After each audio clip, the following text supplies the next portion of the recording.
सुनिए मंत्रिमंडल के फैसले। नमस्कार, आप देख रहे हैं दिव्य हिमाचल टीवी। मैं हूं वंशिता शर्मा और मैं हाजिर हूं आप सभी के सामने हिमाचल आज का मुद्दा लेकर। हिमाचल के कर्मचारियों को मंत्रिमंडल की बैठक से बहुत ज्यादा उम्मीदें हैं।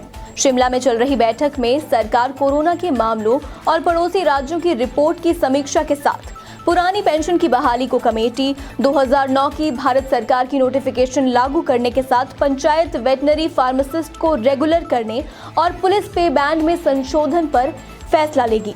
और क्या खास होगा मंत्रिमंडल की बैठक में, हम पहाड़ी में इसी पर चर्चा कर रहे हैं अनिल अग्निहोत्री और राजेश शर्मा। मंत्रिमंडल की कल बैठक होने जा रही है। आपने पहले ही बता दिया कि इसमें कोरोना तो डिस्कस होगा ही, इतनी बड़ा इशू है, जाहिर सी बात है। राजेश, अगर हम ये कहें इसको कि इसमें बाकी बातें तो हम बाद में कर लेंगे कि कैसा होता है या क्या होता है, लेकिन सबसे पहले आप ये बताइए कि मंत्रिमंडल में कर्मचारियों को लेकर क्या उम्मीद है, क्योंकि सबसे ज्यादा निगाहें जो है वो कर्मचारियों की लगी हुई हैं कल की मीटिंग पे। बिल्कुल क्या कहेंगे आप? बिल्कुल, कल ये मीटिंग होने जा रही है राजधानी शिमला में कर्मचारियों के लिए, क्योंकि तो जेसीसी मीटिंग में कुछ फैसले जेसीसी मिनट्स को लेकर भी वहां चर्चा थी। जेसीसी की बैठक में जिस तरह का एक तरह से आश्वासन दिए गए थे कर्मचारियों को, बड़ी बात है पुरानी पेंशन की बहाली के लिए कमेटी के गठन को लेकर एक आस है कर्मचारियों को। एनपीएस कर्मचारी 1 लाख के करीब ये कर्मचारी हैं जिनको आस है कि कमेटी के गठन का रास्ता इस मंत्रिमंडल की मीटिंग से निकले। तो यहां से इनके लिए फैसला आएगा। 2009 की भारत सरकार की नोटिफिकेशन को मंत्रिमंडल की बैठक में किस तरह से डिस्कस होता है, क्या क्या वहां से चीजें निकलेंगी, इस पे भी बड़ा फैसला आने वाला है, क्योंकि लगातार दबाव सरकार पे कर्मचारियों ने बनाया हुआ है। नए पे कमीशन के तहत तो आप देख लीजिए कि तमाम चीजें एक तरह से फाइनल हो गई हैं। अब नए पे कमीशन के तहत 1 जनवरी 2016 से, क्योंकि पे रिवीजन भी हो गया, रूल्स का रिवीजन हो गया, 1 जनवरी 2016 से जो एरियर को लेकर कर्मचारियों में बेचैनी है, वो बेचैनी दूर करने के लिए इस मंत्रिमंडल की मीटिंग में मुख्यमंत्री जयराम ठाकुर अपने सहयोगी मंत्रियों के साथ चर्चा करके उस पर रास्ता निकालने जा रहे हैं। तो ये बड़े फैसले हैं जो इस मंत्रिमंडल की मीटिंग में होने जा रहे हैं। राजेश, इसके बाद हम और बताते हैं, जैसे कि हम पहले भी चर्चा करते रहे हैं कि आउटसोर्स कर्मचारी, उसमें हमने कह दिया इतनी जल्दी नहीं आउटसोर्स पुलिस पे बैंड पे जरूर चर्चा हो सकती है, क्योंकि आज रिपोर्ट सौंपनी थी, वो अभी तक हम इनपुट नहीं कलेक्ट कर पाए। आज कुंडू साहब ने, जो डीजीपी है हिमाचल प्रदेश पुलिस, उन्होंने आज सबमिट करनी थी रिपोर्ट। राजेश, वेटरनरी जो पंचायत वेटरनरी सहायक है या फार्मासिस्ट जो भी आप कह लीजिए, उनको भी बड़ी उम्मीद है, क्योंकि उनके फाइल पे ऑब्जेक्शन लगाया पक्का होने की, उनके जो कॉन्ट्रैक्ट बहुत। राजेश, उसमें हमने पता किया, उसमें इनपुट ये आई है कि वित्त विभाग की तरफ से ये ऑब्जेक्शन लगा हुआ है कि इतने सारे लोगों को, जो 500 कुछ लोग हैं, एक साथ नहीं कर सकते। शायद सजेशन ये आया है कि 150 लोगों को फिलहाल करने की सोची जाए।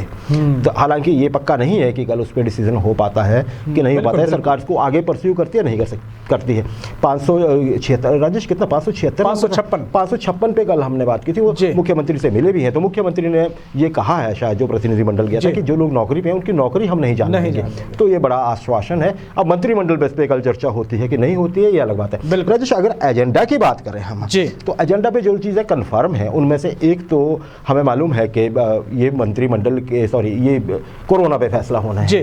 दूसरा राजेश, और क्या इसके अलावा कर्मचारी पेंशनरों को लेके थी आपकी शायद? बिल्कुल, देखिए कर्मचारियों के लिए तो पे रूल रिवीजन लागू हो चुके हैं। पेंशनरों पे एक फैसला आना है अग्निहोत्री जी की, क्योंकि इसमें पेंशन के भुगतान का फार्मूला भी यहीं से निकलेगा। और होगा ये कि केंद्र की तर्ज पर जो पेंशन नियमों में संशोधन करने की एक बात कही जा रही थी, जिसमें पेंशन के नियम भी खड़ा जा रहे हैं। तो 1.25 लाख जो प्रदेश के पेंशनर हैं, नया स्ट्रक्चर उनका, क्योंकि वेतनमान नया लागू हो जाएगा, तो वहां से नया स्ट्रक्चर एक खड़ा इनके पेंशन का, और हमारे इस पे चर्चा हो। जी राजेश, और कर्मचारी मित्र जितने भी हमारे दर्शक हैं वो जानते हैं, और पेंशनर भी जो हमारे दर्शक हैं वो जानते हैं कि पेंशन के लिए हम पंजाब का फॉर्मूला तय नहीं करते हैं, उसको फॉलो नहीं करते। बिल्कुल, सेंटर का ही करते हैं। तो उसमें क्या क्या अमेंडमेंट्स होने, क्या बदलाव होने, वो कल की ये ऐसा हमें पता चला है कि ये एजेंडा में बहुत इस पे बहुत चर्चा होगी। हाँ राजेश, इसके अलावा राजेश एक और चीज, ऊर्जा नीति को लेकर शायद कुछ है। जी बिल्कुल, देखिए ऊर्जा नीति अगर बात करते हैं तो 2006 के बाद हिमाचल की ऊर्जा नीति में कोई बदलाव नहीं हुआ है।